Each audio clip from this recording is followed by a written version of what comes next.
Hello my dear students and viewers, आप सभी को मेरा नमस्कार। मैं संतोष सर। आज जो मैं वीडियो लेकर आया हूँ वो बहुत ही इंपॉर्टेंट है आप सबको। अब हम यहाँ से सेंटेंस बनाना सीखेंगे जिसमें सबसे पहले दिस और दैट का यूज़ के बारे में सीखेंगे। तो चलो सबसे पहले हम दिस और दैट के बारे में समझते हैं कि कैसे इसको हम इस्तेमाल करते हैं। तो सबसे पहले हम बात करें दिस और दैट के यूज ऑफ दिस। तो यह दिस का मतलब होता है पास में, जब कोई वस्तु हमारे टच में हो, बिल्कुल बराबर में, जिसको हम हाथ से छू सकते हैं या उठा सकते हैं, ऐसे के लिए दिस का इस्तेमाल करते हैं। जैसे दिस इज माई मार्कल। तो इस तरीके से दिस का इस्तेमाल कोई वस्तु जब हमारे पास में होता है तो उसके लिए इस्तेमाल करते हैं। एक वचन के लिए करते हैं एज ए सिंगुलर वर्ब के रूप में। जहां पर हमारे क्या हो जाए, दिस एक सिंगुलर है, उसी तरीके से दिस के साथ हमें इज का इस्तेमाल करना है हमेशा।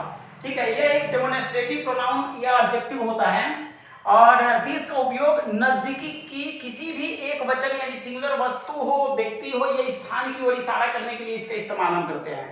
तो जैसे कुछ एग्जांपल हमने दे रखा है स्ट्रक्चर। सबसे पहले हमें दिस प्लस इज यानी सिंगुलर दिस के साथ इज का इस्तेमाल करते हैं। सिंगुलर नाउन या एडजेक्टिव या कोई भी चीज हम सिंगुलर ऑब्जेक्ट के रूप में हम इसका इस्तेमाल करते हैं। जैसे एग्जांपल है, यह एक कलम है, यानी दिस इज ए पेन। जैसे हमारे पास कोई भी वस्तु पास में जिसको छू सकते हैं, मान लो this is my marker, this is my marker, यह मेरा मार्कल है।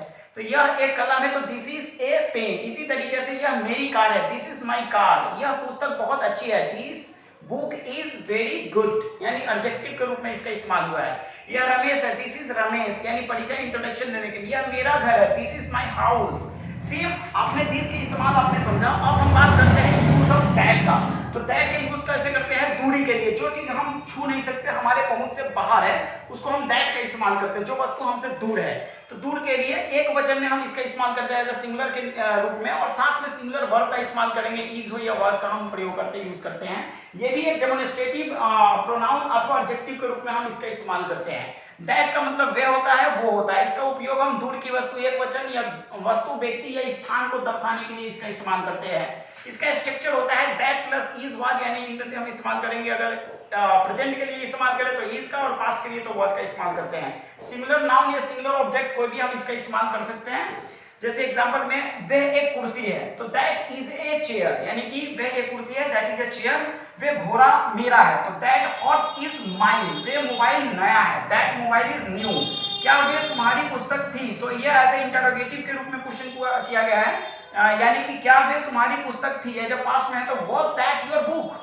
इसके अलावा वे मेरा दोस्त अमित है, यानी वह मेरा दोस्त अमित है, that is my friend Amit. Same way किताब जो मैंने खरीदी है, यानी हम इसका इस्तेमाल एज ए रिलेटिव प्रोनाउन के रूप में करते हैं जो, तो वो वे किताब जो मैंने खरीदी, यानी दैट बुक, यानी कि the book that I bought, ये रिलेटिव प्रोनाउन के रूप में है। सेम एक और एग्जांपल है, उसने कहा कि वे बीमार है, तो he said that he is ill, यानी एज ए कंजक्शन के रूप में दैट का इस्तेमाल हुआ है।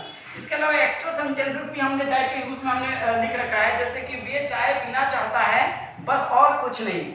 तो यहाँ पे हम देख सकते हैं, he wants to take tea and that's all। ये हमारा सेंटेंस प्लस that all यानी लास्ट में आएगा। सेंटेंस के बाद हमारा that all का इस्तेमाल हम करते हैं, that's all। इसी तरीके से वे मेरी दोस्त है, बस और कुछ नहीं। she is my friend and that's all, यानी that's all हम कह सकते हैं। वे प्याज खरीदेगा, बस और कुछ नहीं। he will buy onion and that's all। इसके अलावा हमारे पास यह तो मैं, यानी यह तो मैं तुम्हें समझाना चाहता हूं, यानी that's what I want to make you understand. तो ये आपको समझ में आया। आगे, उसी वक्त तो मैं वहां जा रहा था, that's when I was going there. तो दैट्स प्लस डब्ल्यू फैमिली का यहाँ पे हम कोई भी इस्तेमाल करके उसके आगे सेंटेंस लगा सकते हैं।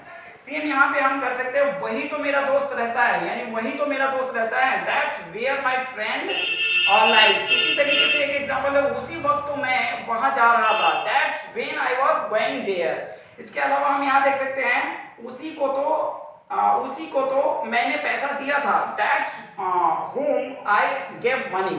इसके अलावा तुम अंग्रेजी सीखते हो ताकि एक अच्छा नौकरी ले सके, you learn English so that you could get a good job। इस तरीके से एक नेक्स्ट एग्जांपल है, मैं दिल्ली गया ताकि इंडिया गेट देख सकूं, I went to Delhi so that I could see India Gate। इसके अलावा आगे एग्जांपल है, बस और नहीं मैं बर्दाश्त कर सकता हूं, that's it I cannot tolerate।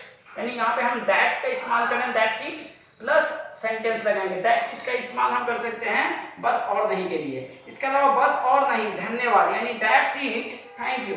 इसी तरीके से बस और नहीं मैं इंतजार करूंगा, that's it I will not wait. इसके अलावा इसलिए मैं तुमसे बात नहीं करता हूँ, that's why I don't talk to you.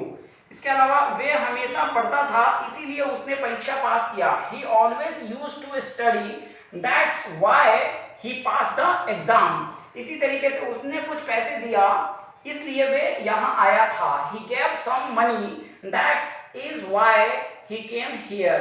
तो आई होप आपको दैट्स का इस्तेमाल आपको समझ में आ गया होगा। इसके अलावा आपने कैसे दिस का इस्तेमाल किया, कुछ हमने आपको एग्जांपल दिए जिसको आपको प्रैक्टिस करना है, यानी कि ट्रांसलेट इनटू द इंग्लिश। ये आप ज्यादा से ज्यादा इनको इस तरीके से, यह सेब है, दिस इज एप्पल, यानी दिस इज एन एप्पल भी हम कह सकते हैं, या दिस इज एप्पल भी हम कह सकते हैं। यह एक सेब है तो दिस इज एन एप्पल हम कह सकते हैं। वे अंडा है यानी कि दैट इज एग हम कह सकते हैं। वे एक अंडा है तो दैट इज एन एग का हम इस्तेमाल करेंगे। तो इस तरीके से आप इस सेंटेंस को खुद बनाएंगे और इसको ज्यादा से ज्यादा प्रैक्टिस करेंगे। तो इस वीडियो को देखने के लिए थैंक यू सो मच। आप इसे लाइक कीजिए, सब्सक्राइब कीजिए और अपने दोस्तों में शेयर कीजिए। Thank you so much.